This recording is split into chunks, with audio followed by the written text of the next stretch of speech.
Good afternoon. And thank you all for coming. I would ask that you all please stand as the St. Paul Police Honor Guard and Firefighters Local 21 Color Guard present the colors.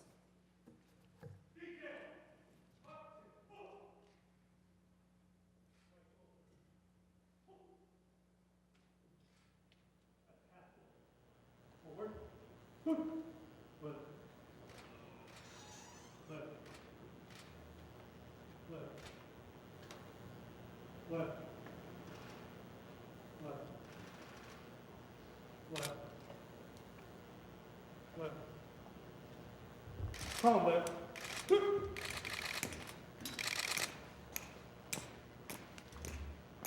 Mark left. Deacon. Left. Present. I pledge allegiance to the flag of the United States of America and to the republic for which it stands, one nation, under God, indivisible, with liberty and justice for all. Order. Right. Calm left.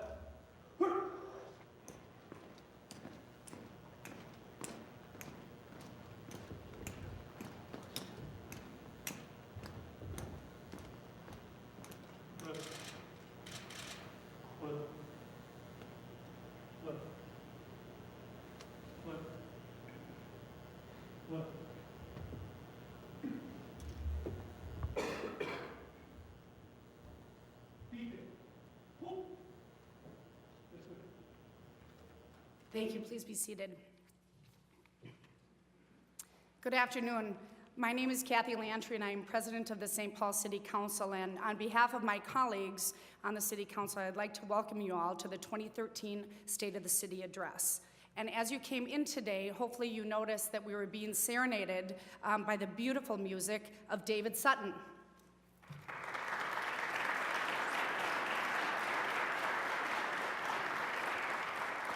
So a big thank you to David as he played for us as everyone was walking in today. Every year, around this time, spring and winter battle for a hold on St. Paul. And every year, I know, and it seems like winter is winning, but I feel like it's going to change. But every year, I am honored to be asked by the mayor to serve as MC for this important event. And so I really appreciate all of you being here today. On your chairs, you will find a document outlining the mayor's vision for building a dynamic city. Having a vision is extremely important, particularly at a time when we have accomplished so much of what we have set out to do. We continue to move the city forward with strategic investments in every corner and every neighborhood. We have a downtown district that is buzzing with culture, life, and an ever-rising demand for housing. We are a strong community with flourishing green spaces and bustling commercial corridors. But our city is only as good as the people who make it home. As we emerge from the worst recession in the history of our country, we have the opportunity to be thoughtful and deliberate about what we want our city to become. The state of the city is strong and getting stronger. And as you can see around me, we're trying something new this year. Hashtags. So I'm a little bit concerned about this since we're going to, as you watch the video and you hear the mayor give his remarks and you feel the urge to tweet, make sure to use the hashtag SOTC 2013. And there has been a short video that has been produced, and we traveled to all corners of the city and asked people one question: what is St. Paul to you? And as you will see, St. Paul is positioned very well to have a meaningful impact on the lives of its residents. Cue the video. We didn't practice this part, so hopefully it'll just happen. St. Paul is everything. The great place to raise a family. An appealing place to live, appealing place to work, and a great place to do business. St. Paul is a place for public and private investment. A place to grow your business, it's a place to grow your family, and it's a place to grow your community. I am so happy that we built our store in St. Paul.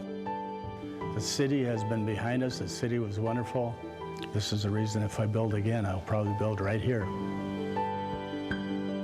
Since we moved, yeah, it's been really, really busy.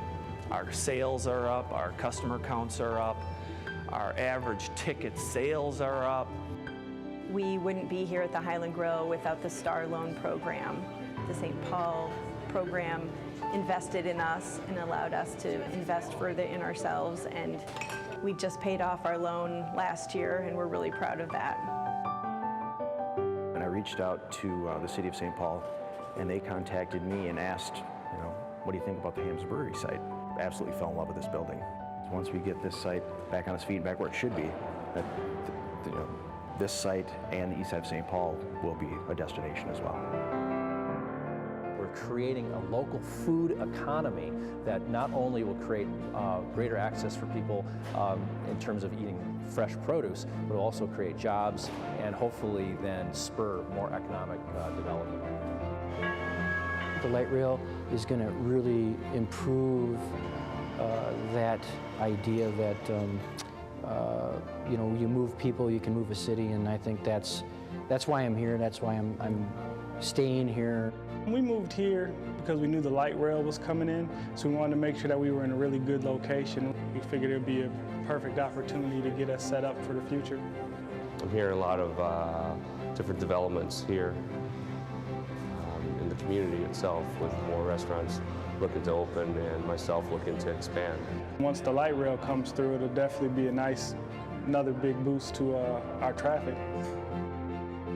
The best way to have a strong city is when you have this strong connection and work together with the mayor and the school districts. It's a $120 million redevelopment, so it takes a lot of different partners to make it feasible. The biggest one obviously was the city of St. Paul. Without their partnership, it wouldn't have been feasible. What you're seeing is really investments being made in this facility that aren't necessarily going to increase its capacity to a large degree or increase the amount of people that we employ. What we're doing is trying to keep the products we make today here in St. Paul, as well as the people we employ today. When we started working with the Blacksman of Ojibwe, and we were looking at marketplaces that they would like to go into from a hospitality perspective, St. Paul was a great fit. Working together with the city allows us as educators as well as the city to prepare the workforce in a better way. I believe in the workforce here in Minnesota, and specifically in St. Paul, is one of the best workforces in the world. We've been in this location for 6 years. Fortunate that the restaurant here was available at a time in my life where I was able to jump into it. And from here, we chose to buy a house not too far away and stay in the neighborhood. There aren't a lot of 1903 era bars that are in the original location, that are in the kind of condition this is in. So looking at this bar and just thinking, wow, what a treasure. And then we're basically trying to be that neighborhood pub that everybody in the neighborhood knows about and feels comfortable coming to. We get people from Wayzata, we get people from Duluth driving down here, Rochester. It's not uncommon that people come in here on Saturday and they'll say, we came up here to have breakfast and then we wanted to shop at your store because we've heard so much about it. Can you imagine what it's going to be like if we're up 30% in February, what it's going to do like in June, July, and August? So it's just exciting to see all this activity happening, the jobs on site, and the chance to see the lights back on at the brewery. First year revenue at Highland Grill was about $110,000, and now we're a $20 million company with 430 employees. Right now, we're sitting at over 100 employees. If you go back to 2009, we were just over half that level, and we expect to continue to grow, and most of that growth will happen right here in the city. You can see it both from a community standpoint, from a business standpoint, and from an individual standpoint. All the people investing, buying homes down here, the renovation and the rejuvenation of Lower Town, and all the restaurants and food and beverage and the exciting scene that's down here. We're just so excited to be a part of that. St. Paul is an art leader, and it's an opportunity for artists to live and work in the city. Community that supports growing businesses in ways that I don't think we'd see in other places. Is a place where we're really proud to invest in. The role model for urban agriculture nationally. St. Paul is diversity. In my mind, St. Paul is a place to grow. And be able to ensure that you have a quality of life with safety and an opportunity for your child to become a successful citizen in the future. For me, St. Paul is home. It's where I live, it's where I'm raising my family. Yeah. Without St. Paul, I have nothing. With St. Paul, I've been very, very blessed. But St. Paul really is our city.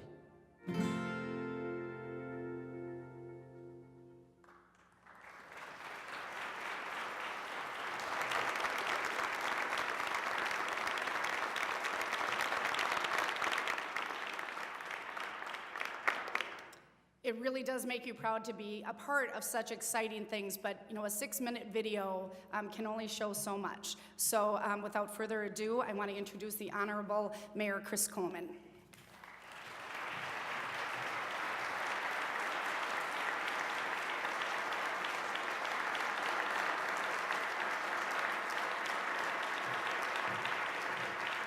Thank you so much.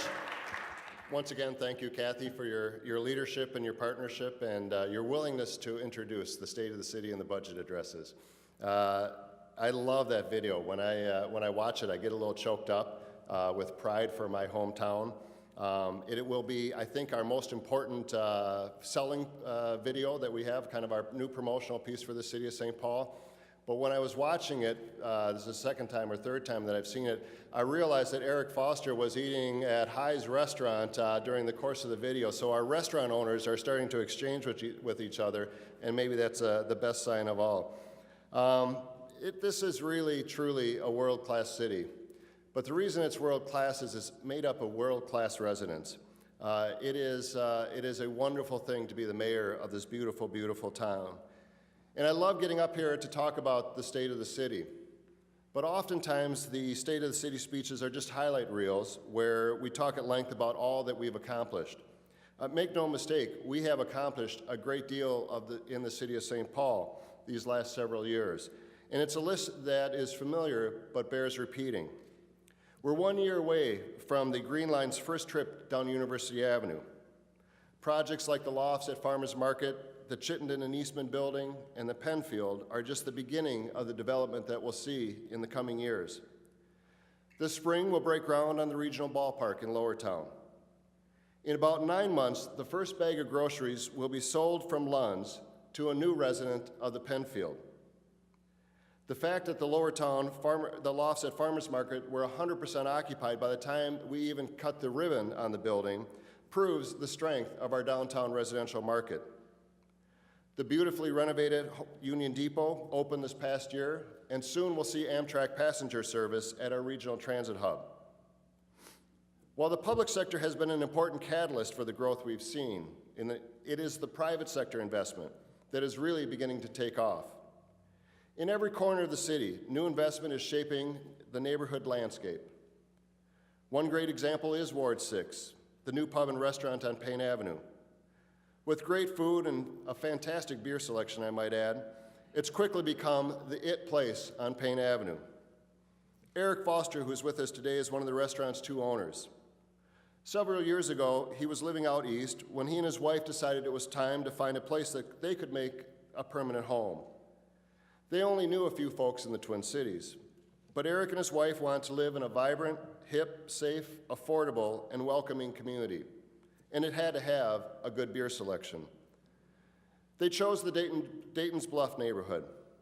After moving there, Eric met Bob Parker, who had traveled around the globe opening up TGIF restaurants.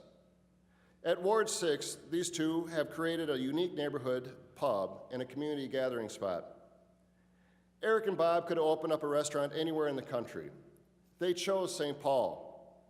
And along with Kendall's Ace Hardware, Urusso's, Serlin's, and a host of other great spots along the avenue, they are reshaping Payne Avenue.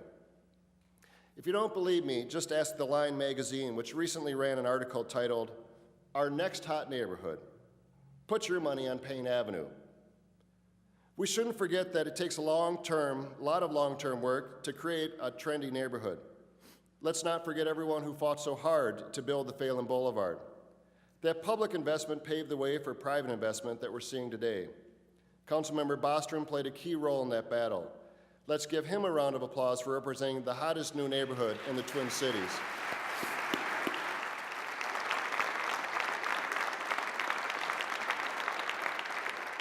Who knew that Bostrom was such a trendsetter?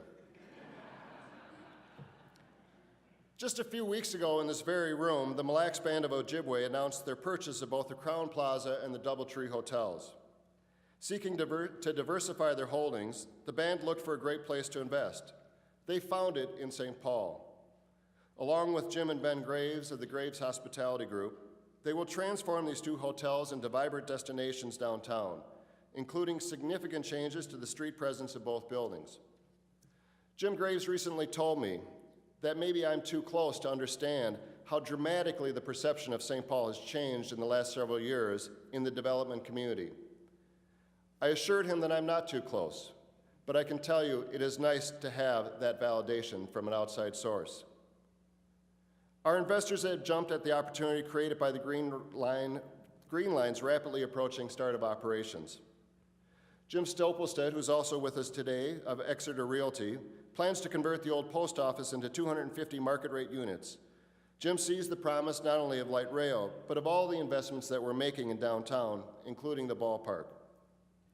Rich Packinen has been a longtime believer in St. Paul. In addition to the Lowry building and the Rossmore building, he is now transforming the Pioneer Endicott building into 234 market rate apartments and almost 32,000 square feet of commercial space.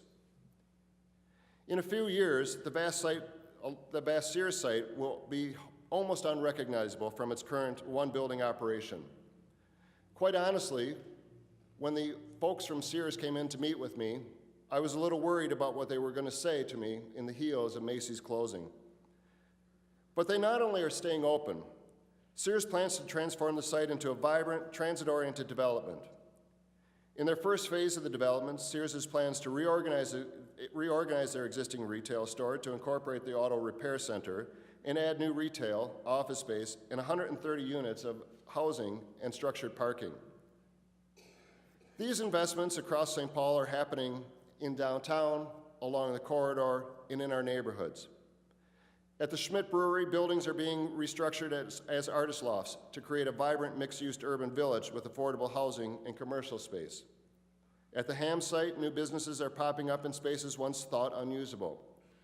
In St. Anthony, Colossal Cafe has become a great new part of a great old neighborhood. These aren't random acts of investment. People are investing in St. Paul because St. Paul is investing in itself, its culture, its infrastructure, and its vibrancy. One critical investment that will soon get underway is the new concert hall at the Ordway. When completed, it will not only create a world-class home for the orchestra, but it will also double the use of the Ordway. This means growth and expansion for the Minnesota Opera, the Schubert Club, the Ordway itself, and a chance for new and emerging groups to perform at the crown jewel of St. Paul. Many of us have watched with concern the protracted lockout of the St. Paul Chamber Orchestra. The SBCO is truly one of St. Paul's greatest assets. That's why I'm so hopeful that we will soon file into our seats to hear our favorite musicians play on the Ordway stage. This will require sacrifice and compromise for both sides in the dispute. But at the end of the day, the St. Paul Chamber Orchestra is bigger than any one of us. The most important thing is that we reunite these musicians with their audience, and let's hope that we get that done soon.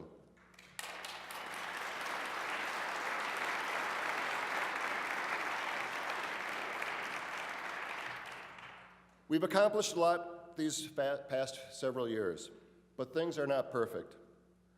The persistence of the achievement gap between white and minority students confounds us. Overall, crime rates are low, but that's little comfort to a person who has been a victim of a crime or a family that has lost a loved one to violence. We celebrate the progress of the Central Corridor, but other regions are building out their transit systems at a dizzying pace.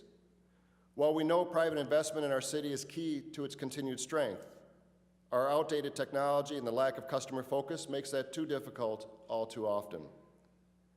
And though the closing of Macy's may have been inevitable, the loss of the last remaining department store in a city that once held 8 department stores in its downtown is a reminder that our work is not done. Yes, we can and we should pause to celebrate all we've accomplished, but we must not sit back and admire what we've done. Rather, let's accelerate the pace of change and continue to work on all that will make our great city even greater. As the days of the large downtown department store are gone, so too are the days when we could assume every child born in St. Paul would naturally live out the rest of their lives here in their city. We have to work hard to make sure that St. Paul is not only the city where kids born in St. Paul wish to live, work, and raise a family, but also where people from across the country and across the globe want to live, work, and raise a family. The fastest growing demographic in St. Paul is 25 to 34-year-olds, making up nearly 26% of our downtown population. That's a great thing.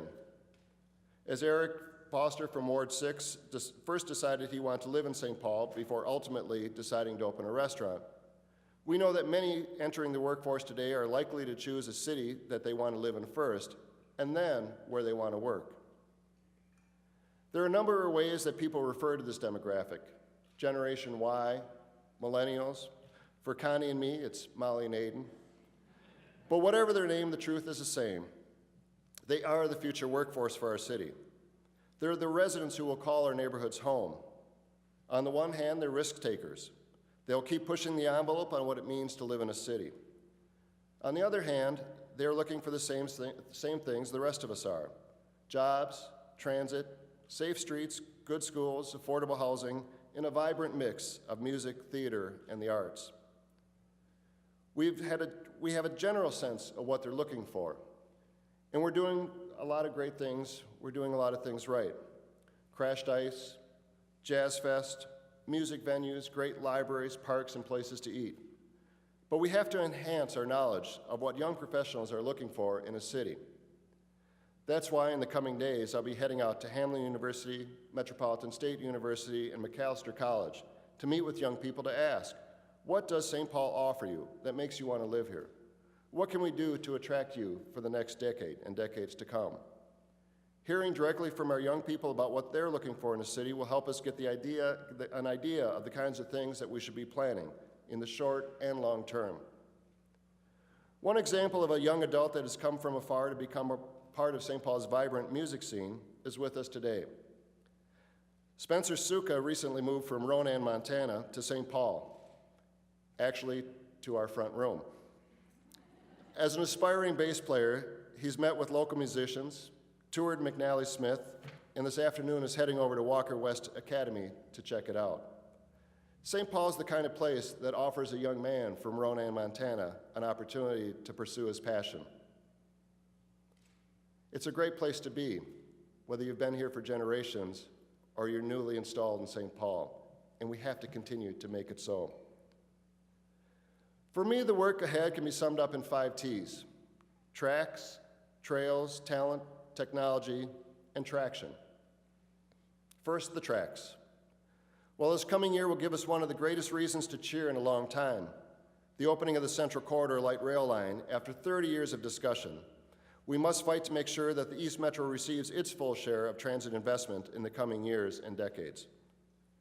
A critical first step came a few weeks ago with the leadership of Council Members Stark, Tolbert, and Thune. The city formally requested that the Ramsey County Regional Rail Authority conduct a study of the Riverview Corridor. This study is the first step in completing the transit triangle that will connect downtown with the airport and the Mall of America. Discussion about this corridor has been delayed too long, and I'm thrilled that we're working together to move this forward. We're also planning to move forward on streetcars in the city. The first of 3 phases of a streetcar study is now complete. Smaller than light rail and sharing the road with motor vehicles, streetcars are great at connecting neighbors to neighborhoods. Imagine taking a train from the east side to downtown St. Paul to catch a show at the Ordway, or having a short streetcar ride from your home on the north end to a baseball game at the Lower Town Ballpark. Combined with transit options like light rail, hour cars, bus rapid transit, and bike sharing programs, streetcars have the potential to truly launch St. Paul into the international stage of world-class transportation systems. One clear lesson we've learned as we fought to build out the Green Line was that if we in the East Metro are not fighting hard for transit investment, we can't expect anyone else to do it for us. When we came together to advocate for the Central Corridor, we were a force to be reckoned with. Together as the East Metro Transit Alliance, we made sure the Central Corridor was the second light rail line funded in the Twin Cities. Between business and philanthropic leaders, as well as state and local elected officials from the East Metro, from Forest Lake to Red Wing, Maplewood to Stillwater, we stood together to demand that investment in transit was regionally balanced. We need to jumpstart our transit advocacy once again in the East Metro. Therefore, I've asked Matt Kramer of the St. Paul Area Chamber of Commerce and County Commissioner Jim McDonough to reconstitute the East Metro Transit Alliance. Together, we'll advocate for equal transit investment on this side of the region. I want to thank Jim and Matt for their leadership, and let's make sure the East Metro gets its fair share of investment in transit.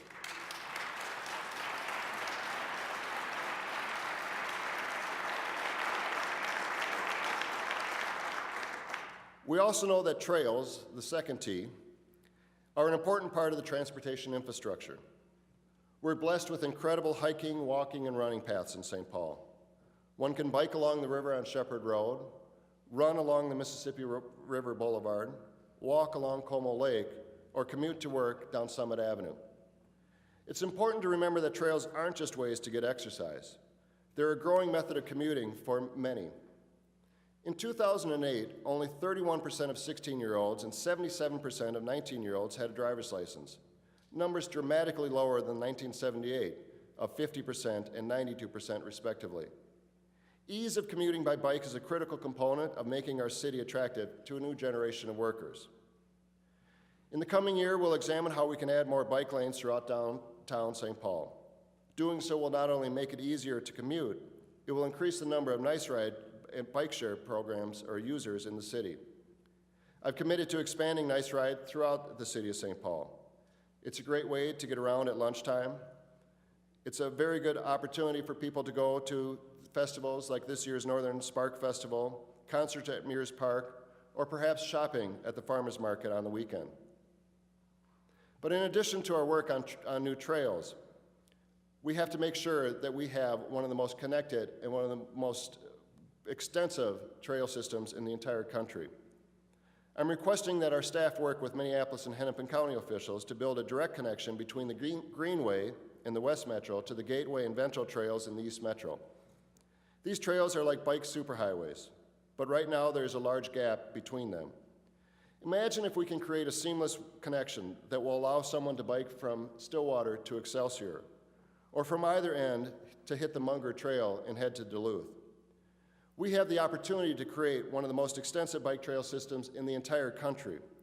It would continue this region's reputation as the best biking city in America and would show we're serious about expanding trails for future generations.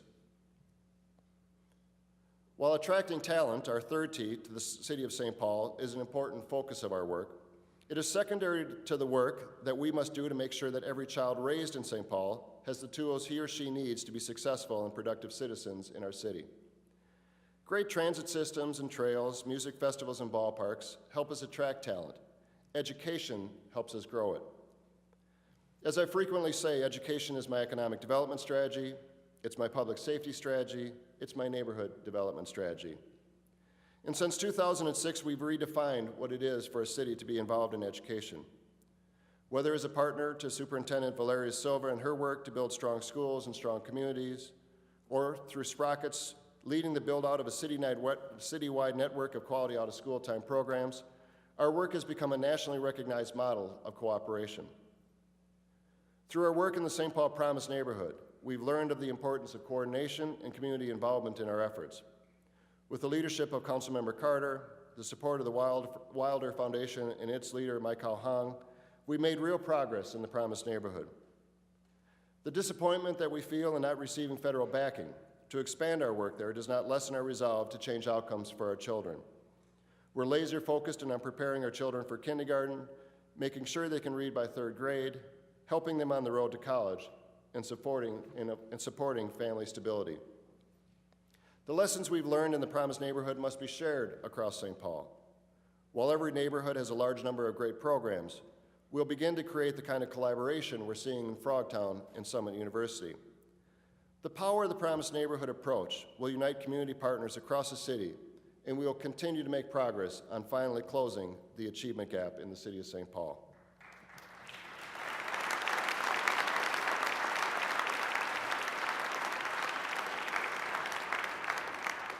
Another way we'll help grow our talented workforce from within is to make sure our kids are career ready. Workplace readiness is something we know many students lack upon graduation from high school. Partnering with our local businesses to engage these students before graduation has proved vital to workplace preparation. And we began to strengthen and broaden that relationship with a crucial new initiative called Right Track. This is a new partnership between the City of St. Paul Youth's Job Corps, the school district, Genesis Works, and our local business community. Companies will hire students who have had at least one job already through the city's Youth Summer Jobs program. Those students receive career readiness training and coaching from Genesis Works and may also attend career-specific classes at selected high schools. In their senior year, they're eligible for a full summer of career preparation and college readiness training, followed by a year-long paid internship at one of many of our local companies. In order for this program to truly have the impact that we know it can, we need every possible business to step up and help. If any of the business owners in this room can help, I'm asking you to commit to be a part of this critical program and to ask your friends and businesses to join you. One business that has already stepped up is Gov Delivery and its CEO, Scott Burns. Scott understands the necessity of having a talented workforce here at home, and I want to thank him for his leadership on behalf of our future workforce.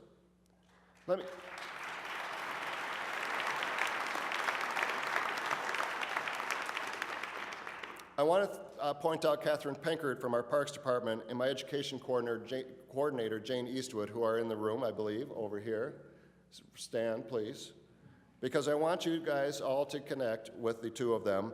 And if you can help, if you have a job for a child, for one of our youth, make sure you connect up with them. Reach out to them, join this effort, and let's help our kids become career ready. Thank you.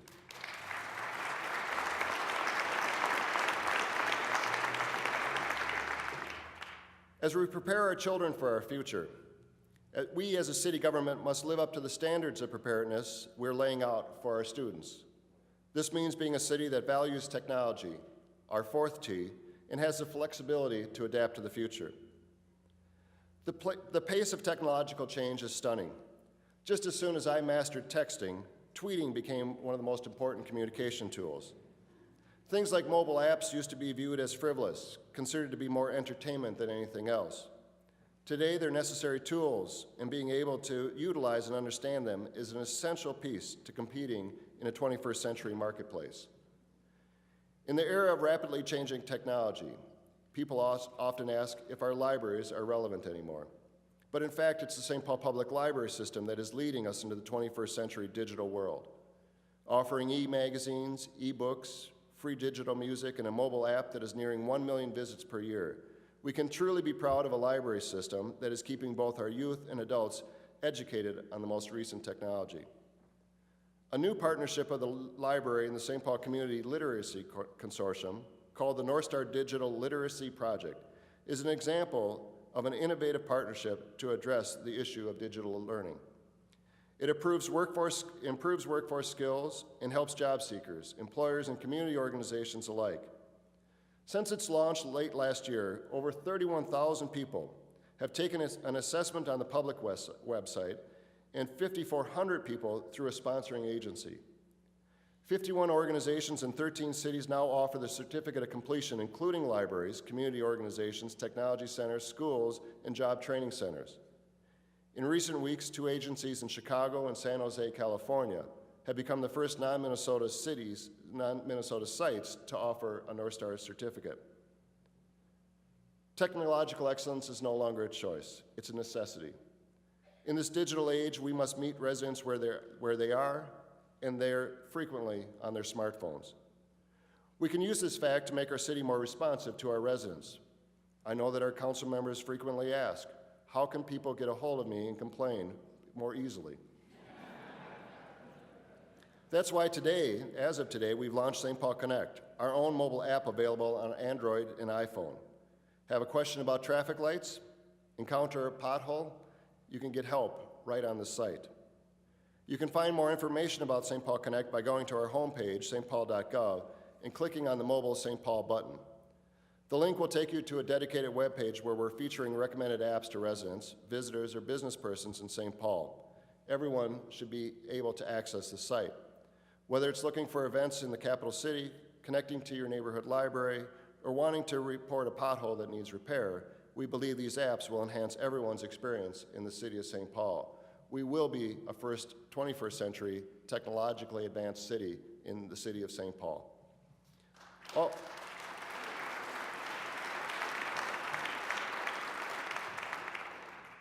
All that we've accomplished, all that we have commenced, whether in the physical infrastructure or the social network of support for our children, gives us reason to celebrate in St. Paul. But too often in the past, we've taken a step forward and then sat back and admired our work. Having the tracks, trails, talent, and technology means nothing if we don't also have the traction, the final T, to sustain our work. 10 years ago, many of us worked hard to keep Dayton's open. While not the only game in town, the loss of it would have been a serious blow to a city that was struggling before the Xcel Energy Center opened, while the Science Museum was still being built.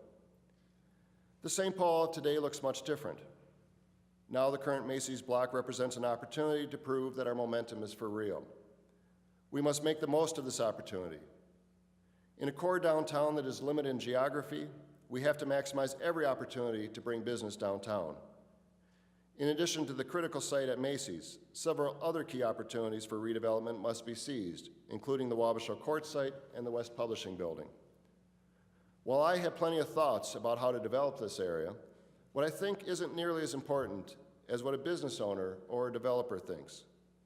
While I'd love to see a Class A tower rise out of the old Macy's site, we should understand if that's a vision rooted in future business needs. To help us better understand the potential of these sites, I've asked Ecolab CEO Doug Baker, along with Greater MSP's head Michael Langley, to lead a task force to explore the highest, best, and most practical use for these sites. This group will include other business and community leaders and will move quickly to implement the vision that's developed. Let's thank Michael and Doug in advance for their work on behalf of our city.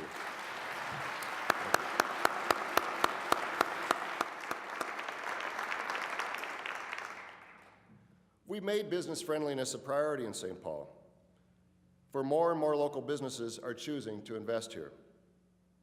But as many of our council members and local business owners know, navigating the permit process can be tricky.